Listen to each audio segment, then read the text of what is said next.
తల్లి ఆశీర్వాదం లేకపోతే ఏ దేవుడు కానీ ఏ గురువు కానీ ఏమీ చేయలేడు.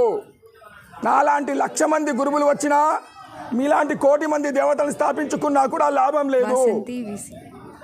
మనందరికీ మొట్టమొదటి కావాల్సింది, ఏ తల్లి అయితే నిన్ను 9 నెలలు కడుపులో మోసిందో, ఏ తండ్రి వీర్యంలో నుంచి నిన్ను లోపలికి తీసుకున్నదో, ఏ తల్లి అయితే తండ్రి వీర్యంలో నుంచి నిన్ను లోపలికి తీసుకున్నదో, 9 నెలలు కడుపులో మోసిందో, 1,00,000 సార్లు ఏ తల్లి అయితే మలమూత్రాల నుంచి తీసిందో, ఏ తల్లి అయితే నేను 1,00,000 సార్లు ఎరుగుతే ఉచ్చబోస్తే వామిటింగ్ చేస్తే తీసింది, ఆ 1,00,000 సార్లు ఏ తల్లి అయితే రక్తాన్ని కూడా పాలు చేసి తాపిందో, ఆ తల్లి ఆశీర్వాదం లేకపోతే ఈ ప్రపంచంలో మనము బతికి కూడా జీవించి కూడా లాభం లేదు.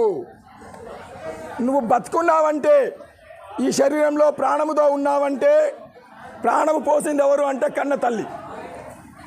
అందుకోసమని తల్లి మాతృదేవో భవ పితృదేవో భవ, తల్లిదండ్రుల ఆశీర్వాదం లేకపోతే గురువులు కానీ దేవుడు కానీ ఏమీ చేయలేడు. కనుక మీ అందరి జీవితంలో ఒక్కరోజు కూడా మీరు ఉండకూడదు, ఈరోజు నేను నా తల్లిదండ్రిని స్మరించుకోలేదు, తల్లిదండ్రిని యాద్ చేసుకోకుండా మీ జీవితంలో ఒక్కరోజు కూడా గడపద్దు. మీకు అధికారం లేదు, హక్కు లేదు. బతికే అధికారం ఎవరిచ్చారు అంటే అమ్మా నాన్న. మీరు బతుకుతున్నారంటే అమ్మా నాన్నను స్మరించుకుంటేనే మీరు బతికే అధికారం ఉన్నది.